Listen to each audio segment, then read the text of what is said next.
로마서 8장 28절에서 30절까지입니다. 다 같이 합독하시겠습니다. 우리가 알거니와 하나님을 사랑하는 자, 곧 그의 뜻대로 부르심을 입은 자들에게는 모든 것이 합력하여 선을 이루느니라. 하나님이 미리 아신 자들을 또한 그 아들의 형상을 본받게 하기 위하여 미리 정하셨으니 이는 그로 많은 형제 중에서 맏아들이 되게 하려 하심이니라. 또 미리 정하신 그들을 또한 부르시고 부르신 그들을 또한 의롭다 하시고 의롭다 하신 그들을 또한 영화롭게 하셨느니라. 아멘. 네, 여러분들이 기도해 주셔서 바울의 여정을 따른 바울이 1차, 2차, 3차 전도 여행을 떠났잖아요. 그 루트를 따라서 신약 교회들 탐방하고 잘 돌아왔습니다. 기도해 주셔서 감사합니다. 이 시간 우리 앞뒤로 한번 인사하고 말씀을 듣도록 하겠습니다. 은혜 많이 받으십시오. 서로 한번 인사하시겠습니다. 은혜 많이 받으십시오. 네. 오늘은 섭리의 신앙이라는 제목으로 함께 말씀을 듣기를 원합니다. 여러분, 인생은 내 것이지만 여러분, 내 마음대로 되지 않는 것이 인생이죠. 여러분 마음대로 안 되시죠? 왜 마음대로 안 될까요? 도대체 내 인생은 어떻게 흘러가는 것입니까? 네, 그냥 우연히 흘러갈까요? 될 대로 되는 것이 인생일까요? 아니면 우리의 인생이 팔자대로, 운명대로 그렇게 돌아가는 것입니까? 도대체 내 인생은 누구 마음대로 돌아갈까요? 내 인생은 한마디로 말해서 하나님 마음대로입니다. 하나님의 뜻대로 되는 것이 우리의 인생입니다. 우리의 눈에는 잘 보이지 않지만 하나님의 손길이 작동함으로 모든 것이 하나님 뜻대로 되는 것입니다. 그래서 겉으로 볼 때는 무질서하고 복잡해 보이지만 뚜렷한 방향으로 진행되는 것이 우리 인생이에요. 이러한 현상을 뭐라고 부르죠? 하나님의 섭리다라고 말하는 것입니다. 이렇게 우리의 인생을 포함해서 세상의 모든 것이 하나님의 섭리대로 진행되는 이유가 뭘까요? 그것은 우주 만물과 우리 인생을 만드신 분이 하나님이시고 하나님이 창조주시기 때문에 하나님이 주인이시기 때문에 하나님이 절대 주권을 가지고 계신 분이기 때문에 우리가 이것을 인정하든 인정하지 않든 보이지 않는 하나님의 손길에 따라서 움직이게 되어져 있다는 것입니다. 성경은 이것을 곳곳에서 말씀하고 있습니다. 사무엘 2장에 보면 여러분 한나의 신앙 고백이 나오는데 한나가 아들이 없어서 여러분 고통을 겪었죠. 아들이 없어서 여러분 고통 가운데 있다가 하나님 앞에 기도함으로 아들 사무엘이라는 아들을 주셨어요. 자기 인생에 대한 하나님의 주권을 절실하게 느끼면서 한나가 어떻게 고백합니까? 사무엘상 2장 6절에서 7절 말씀 우리 같이 한번 읽어볼까요? 여호와는 죽이기도 하시고 살리기도 하시며 서울에 내리기도 하시고 거기에서 올리기도 하시는도다.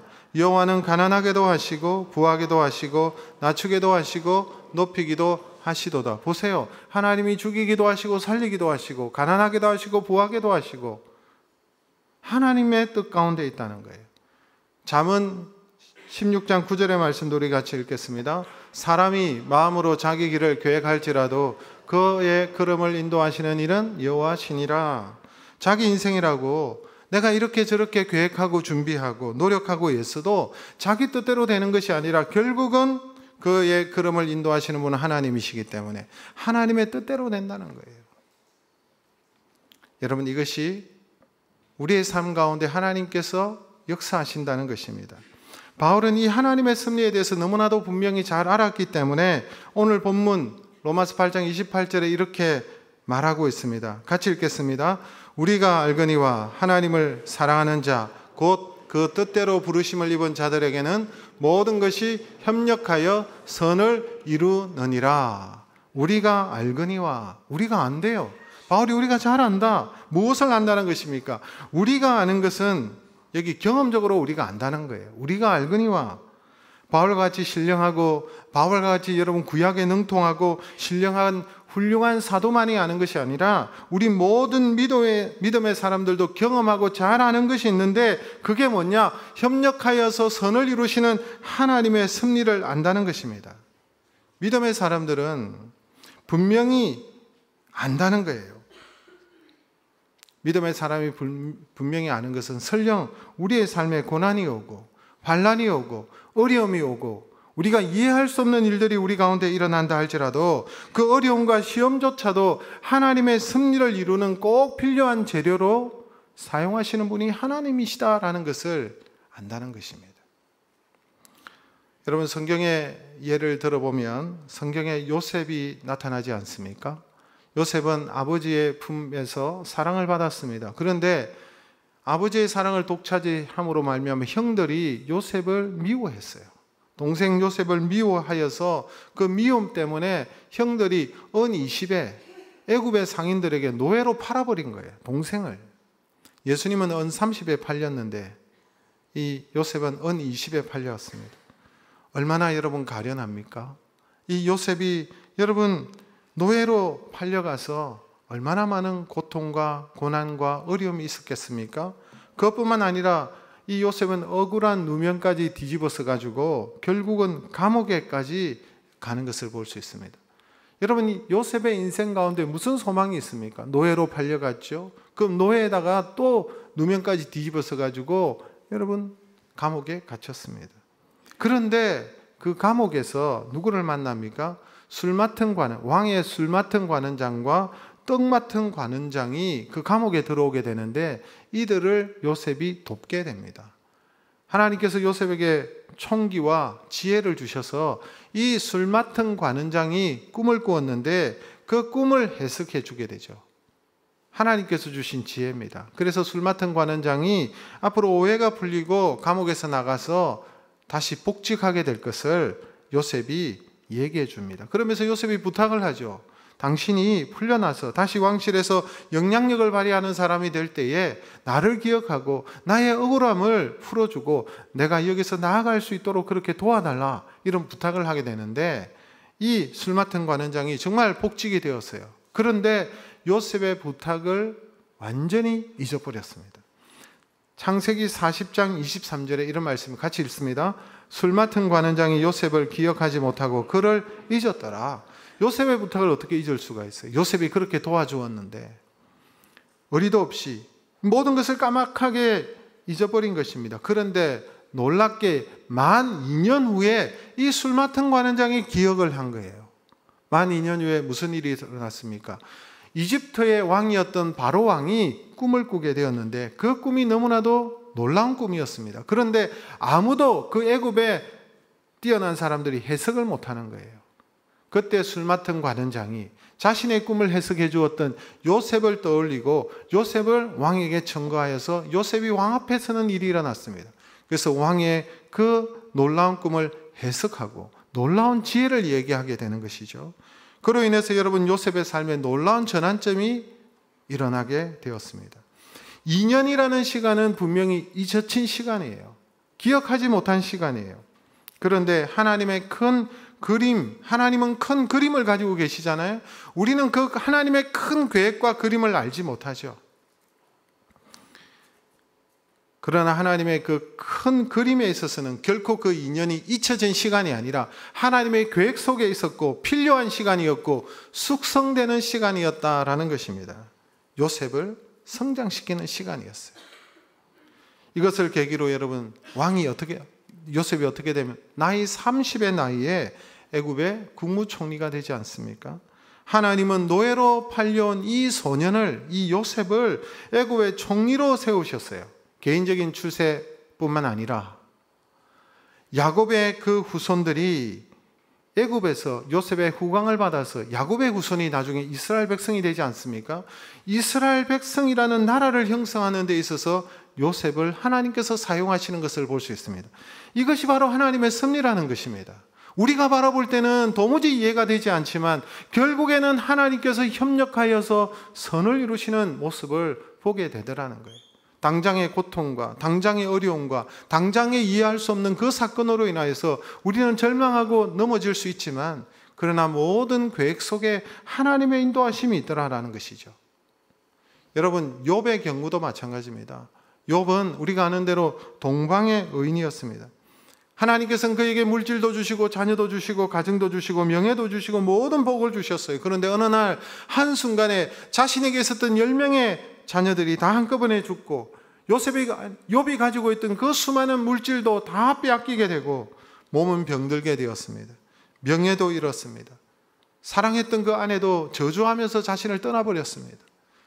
이 욥의 친구들이 와서 위로하기는커녕 욥을 향하여 네가 무슨 죄를 지었는지 너의 숨은 죄를 토설하고 하나님 앞에 회개해야 이 문제가 해결된다라고 얘기하면서 정죄하였습니다.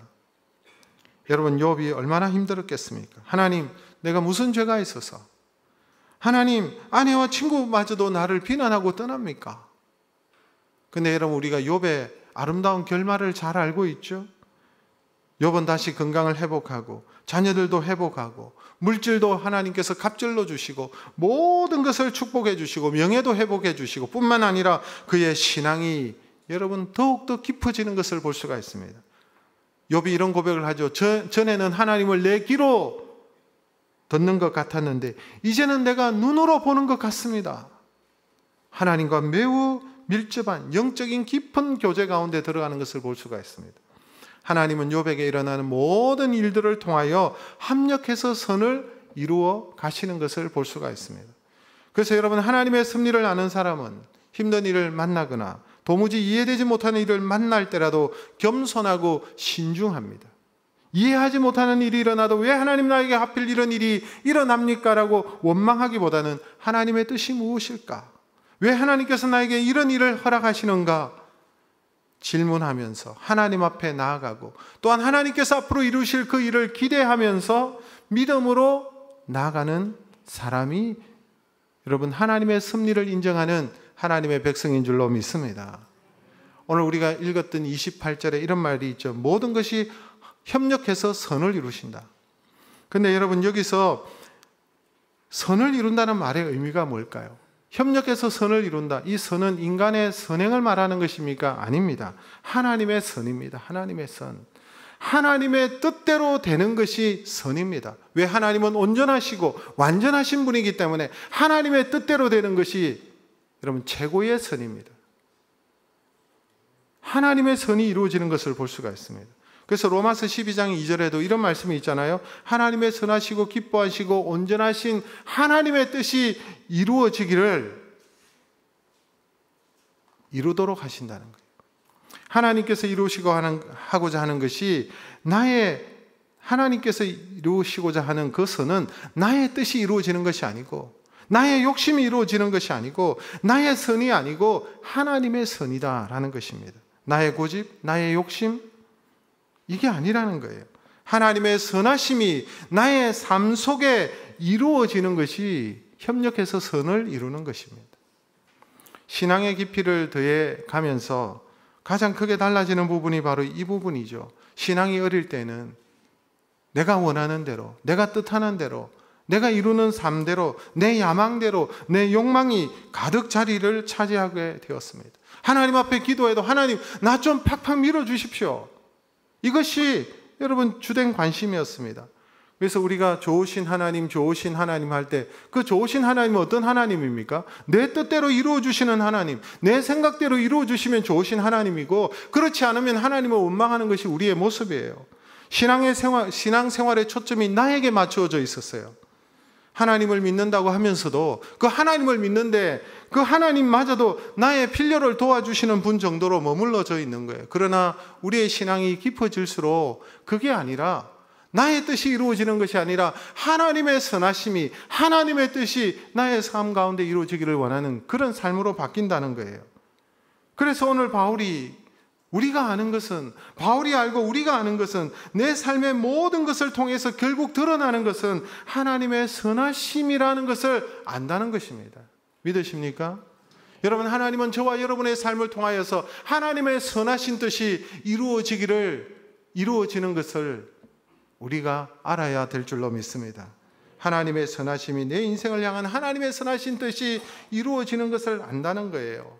그런데 우리는 연약하죠. 우리의 시야는 근시안적이죠. 멀리 보질 못해요. 통시적으로 보질 못해요. 그냥 부분만. 그래서 하나님의 큰 섭리와 하나님의 큰 그림을 우리가 참 알기가 어려운 거예요. 특별히 어떤 한 사건 가운데 우리가 있을 때 더욱더 그러하지 않습니까? 그 사건 속에, 그 이해할 수 없는 그 어려움 속에 왜 이런 일이 났는지 우리는 알 수가 없어요. 그러나 그러한 일들이 지나가고 시간이 가다 보면 나중에 돌아보니 탁월하고 놀라우신 하나님의 섭리의 손길이 우리의 삶 가운데 역사하셨구나. 나중에 깨닫게 되고 하나님 앞에 고백하게 되는 것입니다. 그러므로 설령 어떠한 일들이 우리에게 일어날지 모르지만 또한 하나님의 섭리를 잘 이해하지 못하고 알지 못하는 그때에도 나의 삶 가운데 합력해서 선을 이루시는 그 하나님을 믿고 바라보고 신뢰하고 하나님의 뜻에 순종하며 나아가는 저와 여러분 되시기를 주의 이름으로 축복합니다. 그런데 여러분 우리가 이 섭리의 신앙, 하나님의 섭리에 대한 신앙을 우리가 생각할 때 여러 가지 오해할 수 있는 부분들이 있는데 시간이 가니까 한 가지만 생각해 보면 섭리의 신앙을 어떤 분들은 운명론과 숙명론으로 생각하는 분들이 있습니다. 운명론은 타 종교에서 매우 발달해 있습니다. 불교에서는 인생의 모든 고난을 뭐로 보죠? 업보로 보죠. 카리마라고 얘기합니다. 지금 내가 당하는 이유, 고통을 당하는 이유는 전생에 내가 부족하게 살아서, 못나게 살아서, 잘못되게 살아서 그래서 내가 지금 고난을 받고 있다 이런 식으로 합리화하지 않습니까? 그래서 고난을 나의 운명처럼 받아들입니다. 그게 여러분 불교에서 대표적으로 업보라라고 얘기하는 거예요. 여러분 이슬람에서는 뭐라고 말합니까? 이슬람에 보면 사람들을 만나면 중동지에 가면 가장 많이 하는 말이 있습니다. 인샬라, 인샬라라고 얘기해요. 인샬라가 무슨 뜻입니까? 신의 뜻대로. 신의 뜻대로 된다는 거예요. 결국 모든 일은 신의 뜻대로 되니까 지켜보자라고 하는 것입니다. 그러나 성경에서 말하는 하나님의 섭리는 그와는 다른 것입니다. 물론 하나님은 예정하시고 선택하시고 모든 것을 결정하시고 미리 작정하십니다. 그래서 사람들이 오해하는 것이죠. 그러면 우리는 뒷짐이나 지고 우리는 가만히 있으면 되겠네. 결국 하나님께서 하실 거 아니냐. 뒷짐 지고 가만히 있자. 그렇게 오해하는 경우가 있습니다. 잘못된 예정론은 하나님께서 예정하셨다는 그 예정론은 많은 성도들을 수동적으로 뒷짐지게 만들고 가만히 있게 만드는 그런 여러분 잘못된 예정론에 빠져들 수가 있는 것입니다. 그러나 하나님께서 정하시고 계획하신다는 이 예정론은 그런 의도와 목적이 전혀 아니죠. 하나님의 섭리를 깨달은 성도는 하나님의 섭리를 알기 때문에 협력해서 모든 것을 선하게 이루시는 그 하나님을 알기 때문에 우리의 삶을 어떻게 합니까? 가만히 있게 만드는 것이 아니라 더욱더 적극적으로, 더욱더 여러분 우리가 열정적으로, 더욱 믿음의 결단과 의지를 가지고 우리의 삶에 더욱더 충실하게 만들고 그러한 삶을 통해서 하나님은 나를 통해서 하나님의 뜻을 이루신다라고 믿기 때문에 더욱더 적극적으로 사는 것이 하나님의 섭리에 대한 믿음을 가진 자의 모습이라는 거예요. 여러분 모압 여인이었던 룻의 인생을 우리가 알지 않습니까? 룻기를 보면 룻은 여성으로서 가장 처절한 불행한 삶에 놓여졌습니다. 자신이 살던 그 마을에 가뭄이 들고 흉년이 들었습니다. 그리고 자신이 사랑했던 남편마저도 죽었습니다. 과부가 되었습니다. 그리고 그렇게 믿고 의지했던 시어머니 나오미조차도 내게는 아무 능력이 없으니까 내게 있지 말고 나를 떠나라 라고 얘기했습니다. 여러분 이러한 상황이 되면 전형적인 운명론의 굴레 속에 빠져들기 시작. 이게 나의 운명인가 보다. 내 인생은 끝났구나. 그렇게 생각하기 쉽지만 그러나 이 믿음의 사람 룻은 어떻게 했습니까? 전혀 다른 태도를 취합니다. 절망하지 않습니다. 가만히 있지 않습니다. 뒷짐지지 않습니다. 수동적으로 움직이지 않습니다. 믿음의 사람이었던 룻은 믿음으로 결단합니다. 자신의 시어머니가 나를 떠나라 했지만 믿음을 가지고 하나님의 사람, 하나님의 백성들이 살고 있는 베들레헴에 올라가기로 결단합니다. 룻은 모압의 여인이었죠. 이방 여인이었죠. 자신의 친지와 자신의 고향이 다 모압 땅에 있지만 그러나 하나님을 선택하고 하나님께로 나아가는 일을 결정하고 나아가지 않습니까? 모압 여인, 이방 여인이었던 이 룻이 여러분 어떻게 됩니까? 나중에 우리가 잘 아는 이스라엘의 역사상 가장 뛰어난 다윗 왕의 할머니요. 그리고 예수 그리스도의 족보에 오르는 그런 놀라운 반열에 오르는 믿음의 여성임을 우리에게 보여주고 있습니다. 하나님의 섭리를 깨닫고 하나님의 뜻을 이루어질 것을 믿고 적극적으로 오늘의 삶을 선택하고 믿음으로 결단하고 나아가는 것이 하나님의 섭리를 믿는 믿음의 사람들의 모습인 줄로 믿습니다. 이처럼 하나님은 우리의 일상에서 모든 것을 합력해서 선을 이루시는 분이 하나님이실 뿐만 아니라, 그런데 여러분, 하나님의 궁극적인 협력해서 선을 이룬다라고 얘기할 때 우리의 삶 가운데 그 뜻이, 하나님의 뜻이 이루어질 뿐만 아니라 하나님의 궁극적인 뜻은 무엇입니까? 인생을 구원하는 일이 하나님께서 이루시는 궁극적인 선인 것입니다. 하나님의 역사 가운데 가장 중요한 것이 구원이죠. 우리를 구원하시기 위해서 예수 그리스도를 보내주셨잖아요. 우리를 구원하시고 우리가 온전히 하나님의 나라로 들어갈 수 있도록 여러분 성령님을 우리에게 보내주시지 않았습니까? 그래서 하나님이 우리에게 협력하여 선을 이루실 때 가장 중요한 것은 구원에 관한 일입니다. 그래서 오늘 사도 바울은 29절과 30절에 매우 중요한 말씀을 합니다. 여러분, 오늘 29절과 30절은 신학적으로도 매우 중요한 구절입니다. 소위 말하는 구원의 서정이다라고 얘기하는데, 여러분, 이 구원의 서정이라는 것이 뭐냐니까, 한 사람이 하나님의 은혜로 구원을 받게 되는데 한 사람에게 하나님이 구원하시는 그 은혜가 드러나는 전 과정을 구원의 서정이라고 말하는, 우리가 구원받는 전 과정을 하나님께서 우리를 택정하시고 우리를 영화롭게 하시는, 그래서 하나님의 나라로 들어가는 그 모든 구원의 전 과정을 구원의 서정이라고 하는데, 오늘 본문에 보면 몇 가지 논리적인 단계들이 설명되고 있습니다. 여러분, 오늘 본문 29절에서 30절 말씀을 자세히 우리가 한번 깊이 생각하면서 우리 함께 읽도록 하겠습니다. 하나님이 미리 아신 자들을 또한 그 아들의 형상을 본받게 하기 위하여 미리 정하셨으니 이는 그로 많은 형제 중에서 맏아들이 되게 하려 하심이니라. 또 미리 정하신 그들을 또한 부르시고 부르신 그들을 또한 어렵다 하시고 어렵다 하신 그들을 또한 영화롭게 하셨느니라. 여기 과정이 나타납니다. 하나님께서 미리 아신 자들은 하나님의 예지죠. 미리 아셨고, 그 다음에 미리 정하시고 아시고 예정하신 것입니다. 정하시고 그 다음에 아시고 정하신 그들을 어떻게 부르시잖아요. 부르시고 콜링 하시는 소명입니다. 그리고 부르신 자들을 예수 그리스도의 보혈로 어렵다 하시고 칭의가 나타납니다. 그 다음에 영화롭게 하시고 영화롭게 되는 것이죠. 우리가 하나님의 나라에 들어가서 영화를 얻게 되는데, 그런데 보통 이 칭의와 영화 사이에 한 가지를 더 넣습니다. 뭡니까? 성화를 넣죠. 성화. 우리를 어렵게 하시고 어렵다 하시고 칭의가 있고 난 우리를 거룩하게 만들어 가시죠. 예수 그리스도를 닮아가는 성화의 과정을 거쳐서 영화롭게 되는 것인데, 그래서 5단계가 아니라 6단계로 얘기할 수가 있는 것입니다. 예지, 예정, 소명, 칭의, 성화, 영화, 이 6단계를 거쳐서 한 사람이 하나님의 구원을 온전히 누리게 되는 것입니다. 그런데 오늘 6단계 중에 바울은 특별히 부르심의 단계, 이 부르심, 그 소명의 부분을 강조하고 있습니다. 28절에 보니까 그의 뜻대로 부르심을 입은 자들이라고 그랬어요. 하나님의 뜻대로 부르심을 입었어요. 그리고 또한 미리 아시고 미리 정하신 다음 과정이 부르시는 과정이다라고 지금 설명하고 있는 것입니다.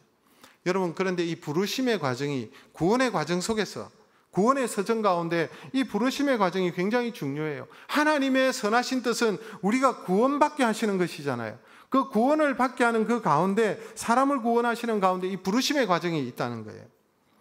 여러분, 왜 이것이 중요하니까 인간적인 차원에서 사람이 알 수 있는, 확인할 수 있는 과정이 어디서부터일까요? 예정과 예지, 우리가 알 수 있는 영역이 아닙니다. 부르시는 과정을 우리가 알 수가 있습니다. 창세전에 내가 태어나기도 전에 하나님께서 예지하시고 미리 아시고 정하셨다, 예정하셨다라는 것은 우리가 알 수가 없죠.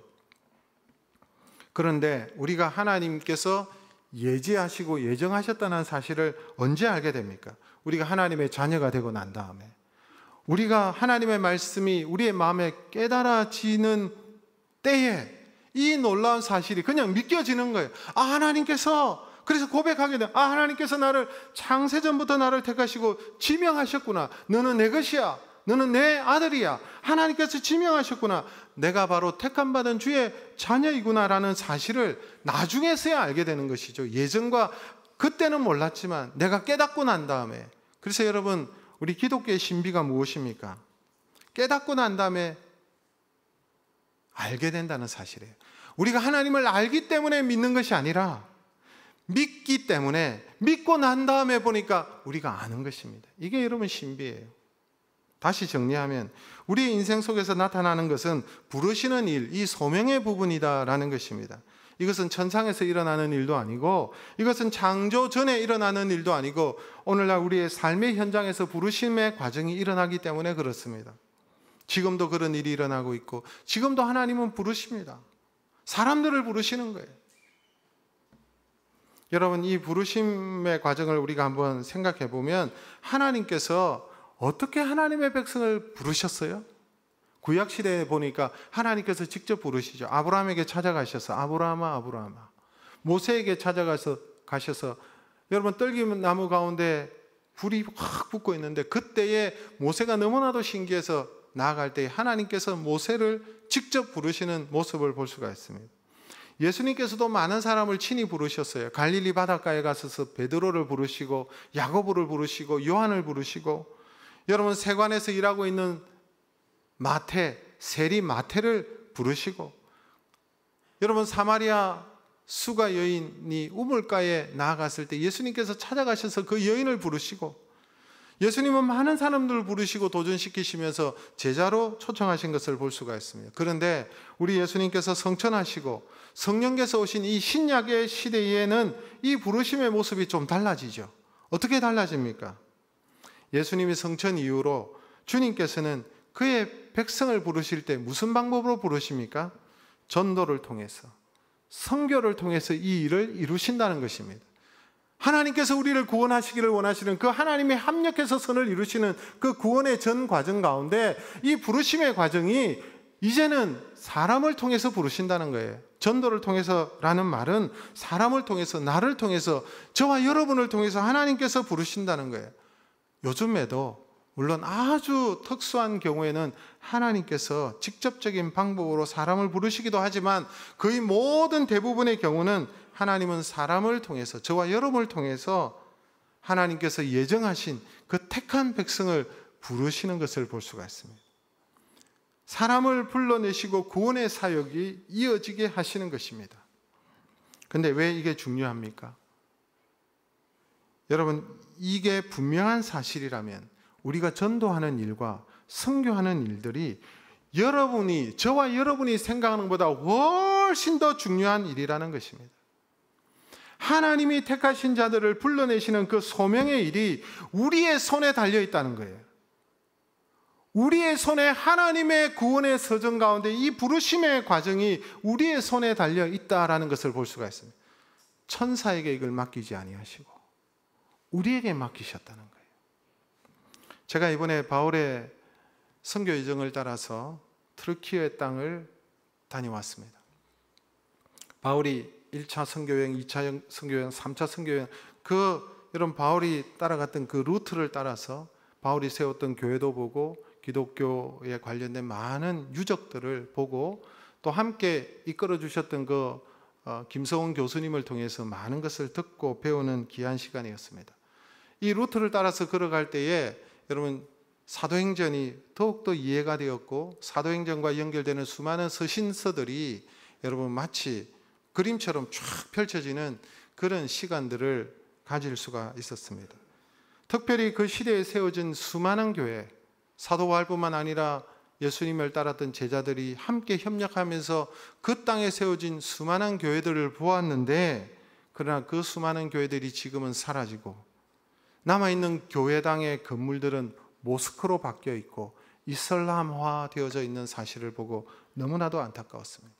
그 지역이 한때는 하나님을 섬기고 예수 그리스도를 믿는 사람들로 가득 차 있었는데, 오늘날 어떻게 이런 상황이 되었는지 매우 마음이 아팠습니다. 그렇게 된 이유를 마지막 날 이제 한국으로 돌아오는 그 이스탄불 공항에서 그 김성훈 교수님을 통해서 교수님이 이렇게 말씀하시는 것을 들었습니다.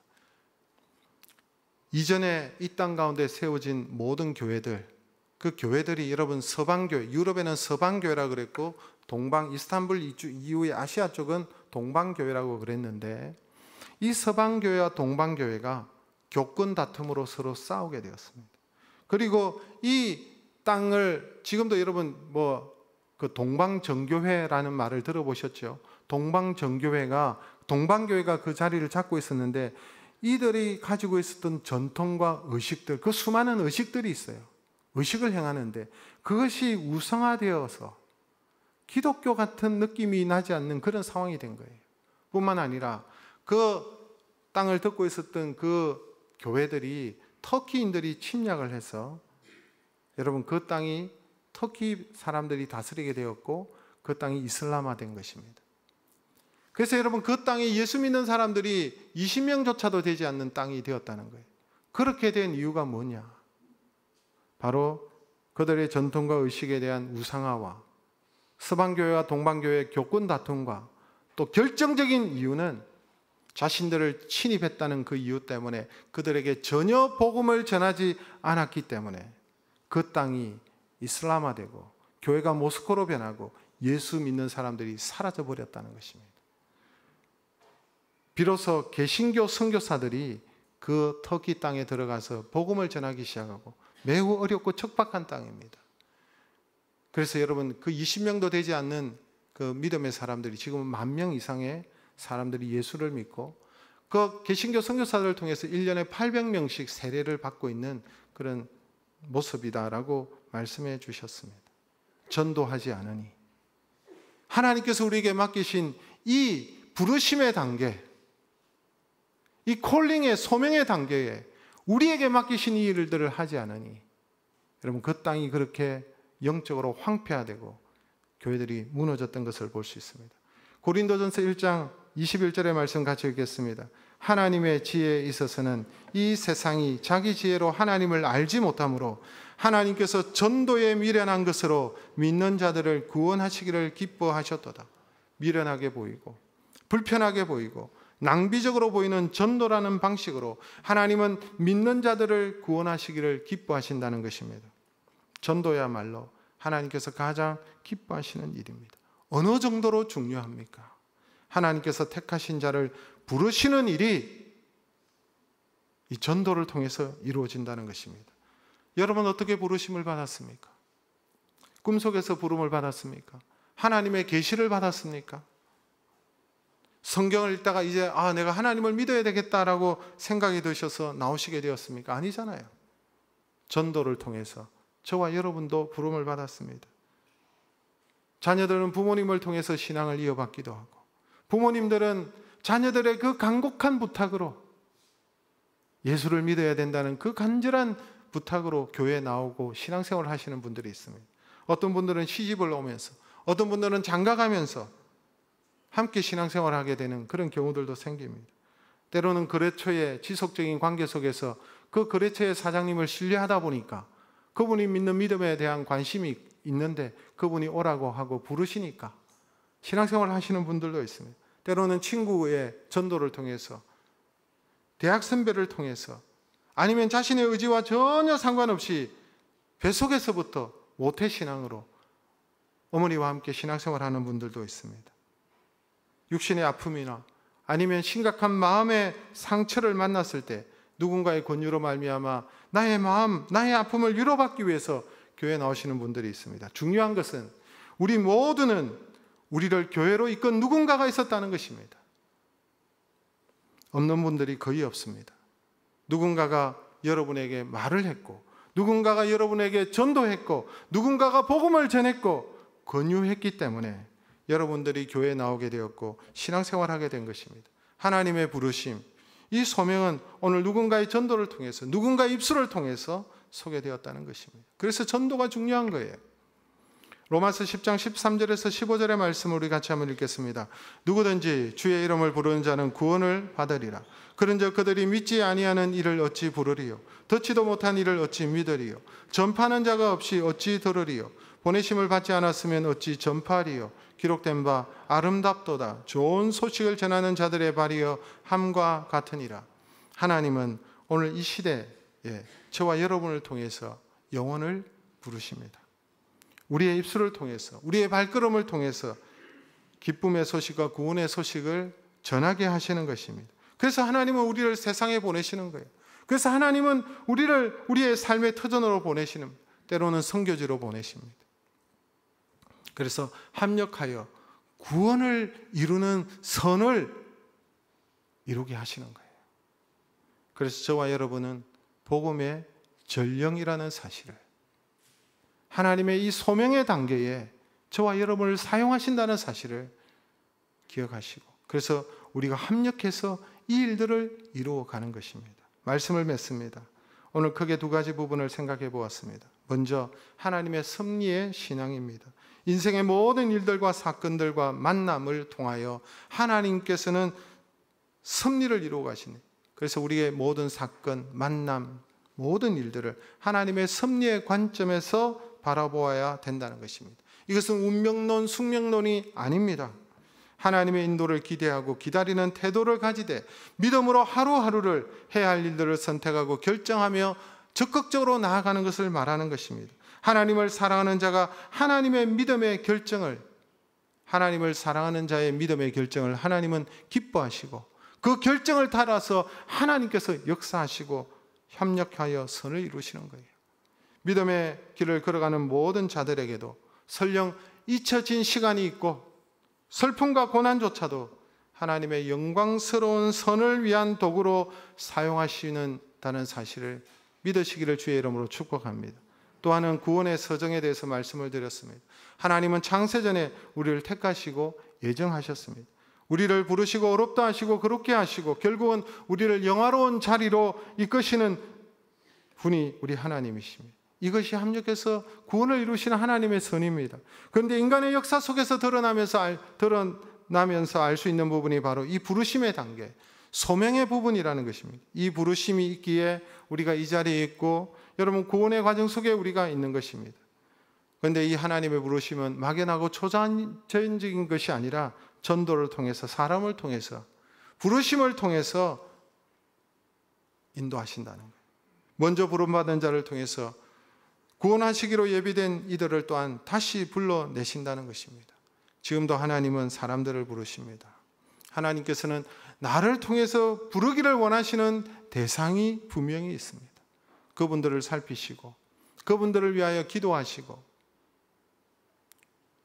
하나님 주신 기회가 주어질 때 적극적으로 전도함으로 그들을 하나님께로 인도해야 될 사명이 우리에게 있다는 것입니다. 또한 올여름에 4년 만에 코로나 때문에 4년 만에 인도네시아로 일본으로 단기 선교를 떠납니다. 우리가 해마다 떠났지만 이번에 4년 만에 떠나게 되었습니다.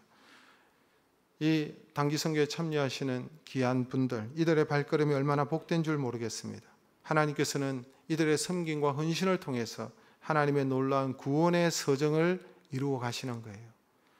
뿐만 아니라 사정이 있어서 함께 참여하지 못하시는 분들도, 성도님들도 기도로 동참하시고 물질로 동참하시면 됩니다. 이것이 바로 함께하는 선교요, 합력하여 선을 이루시는 하나님의 뜻입니다. 하나님께서 이런 합력을 통해서 하나님의 일을 이루어 가실 것이고 이러한 일에 우리 교회와 저와 여러분이 귀하게 쓰임 받으시기를 주님의 이름으로 축복합니다.